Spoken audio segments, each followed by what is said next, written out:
Ada seorang orang kaya datang jumpa saya lepas habis ceramah. Ustaz, terima kasih Ustaz cerita dukung ayah, dukung ibu. Ayah saya sakit dah 7 tahun, tapi 5 tahun lumpuh dekat kampung. Malam ni juga saya akan dukung ayah saya. Saya cubalah nak dukung ayah saya. Dia pun pecut bel fire dia balik ke kampung. Tapi dah sampai dekat subuh, dia pun semayang subuh. Lepas habis semayang subuh, dia tengok kat whiteboard kampung tulis ceramah Ma'al Hijrah malam ni oleh ustaz ni. Dia pun apa berlaku, dia pun balik rumah dia, bapak dia tinggal seorang je. Dia orang kaya, dia upah nurse jaga bapak dia. Selalu dia telefon bapak dia apa semua. Lepas tu dia pun tanya, ayah, malam ni dekat masjid ada ceramah Ma'al Hijrah, ayah nak ikut tak? Ayah dia diam. Mata ayah dia berair. Dia cakap dekat ayah, anak dia, Along,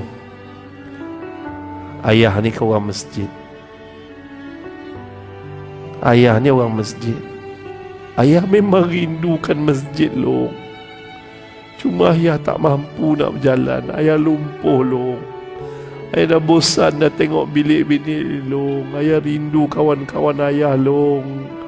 Kawan-kawan dalam masjid semua pentingkan tekak masing-masing dalam beribadah. Dia bukan peduli kawan-kawan dia yang sakit, tak pernah ziarah, sibuk dengan alasan dunia. Sedangkan kelebihan ziarah besar pahala dia. Dia penting ibadah, zikir, semayang. Ziarah orang sakit tak ada. Busuk hati, pentingkan diri sendiri. Masya Allah tuan-tuan, apa berlaku? Along nak bawa ayah pergi masjid. Nak. Dia kata, Along tanya, ayah nak pergi masjid tak malam ni? Along bawa. Nak. Along nak bawa ke? Nak. Kadang-kadang orang tua dia jadi perangai macam budak-budak. Okey, kalau macam tu Along siapkan ayah, malam ni kita pergi ya. Dia pun ada urusan lain kat kampung, balik.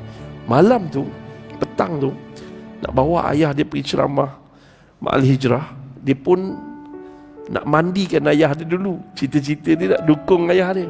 Dia pun masukkan lengan dia ni bawah tengkuk, standby. Masukkan ni bawah pelipat lutut dia, nak angkat. Dia pun angkat ayah dia. Masa dia angkat ayah dia menjerit, Allahu Akbar, Allahu Akbar. Rupa-rupa kulit belakang ayah dia dah melekat pada tilam, pada cadar, bernanah dan berdarah. Dia tengok Allahu Akbar. Bilik yang wangi bertukar menjadi busuk.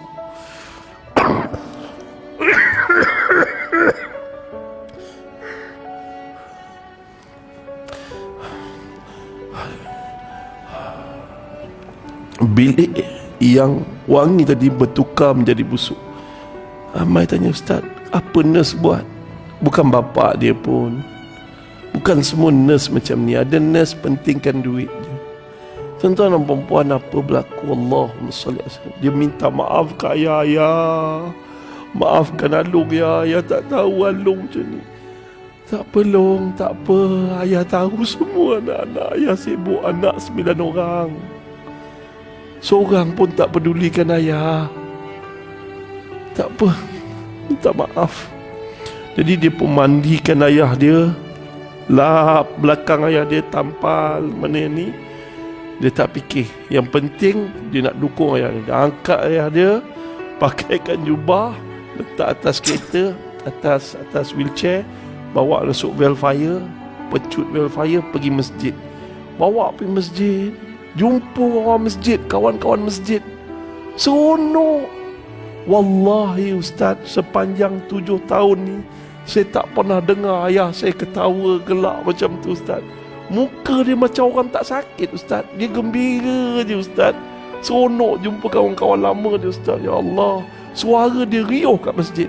Habis dia ceramah Ma'al Hijrah, bawa masuk dalam Velfire, nak balik rumah. Apa berlaku, tuan-tuan? Ayah dia cakap sikit, Long, ayah cakap sikit boleh, Long? Boleh ayah? Alung, ayah redha atas Alung. Alung anak ayah yang baik. Terima kasih bawa ayah jalan-jalan petang ni. Terima kasih bawa ayah pergi masjid. Terima kasih Long, ayah redha atas Alung. Ayah doakan Alung berjaya dunia akhirat. Terima kasih Long. Alung pun menangis sepuas-puas hatinya. Tapi Alung nak ubah cerita. Ayah, besok ada kuliah subuh. Ayah nak ikut tak? Nak. Nanti Alung kejutkan ayah ya. Ayah nak ikut kuliah. Dah lama tak dengar kuliah subuh. Nangis lagi. Apa berlaku tuan-tuan? Besok pagi Alung pun bangun. Nak kejutlah ayah dia salat subuh. Tapi ayah dia dah tak ada. Ayah dia dah meninggal dunia untuk selama-lamanya. Orang pertama Datuk ni telefon. Assalamualaikum Ustaz.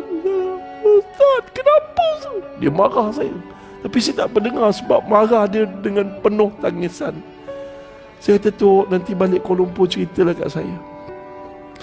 Tuan-tuan dan puan muslimin dan muslimat, siapa yang ada ayah, ada ibu, nak hijrah hati ni, Allah bukannya mudah. Tapi baliklah jumpa mak dan ayah. Minta doa mak. Doakan abang berjaya menghafal Quran. Jumpa ayah. Minta doa pada ayah. Bah, abang ni tengah ada banyak masalah bah. Hutang banyak, bisnes kena tipu bah. Abang tak tahu nak cerita kat mana bah. Abah tolong doa kat Allah bah. Jangan. Kita berjaya hari ni kebanyakannya sebab doa mak dan ayah. Kalau kita berjaya hafal Quran, kita ingat sebab kita pandai. Kita berjaya hari ni jadi jutawan sebab kita pandai. Sebab kita pandai berniaga, kita pandai bisnes, kita kerja kuat. Itu menghampiri syirik. Menghampiri syirik. Kita berjaya kerana Allah makbulkan doa ibu dan ayah kita.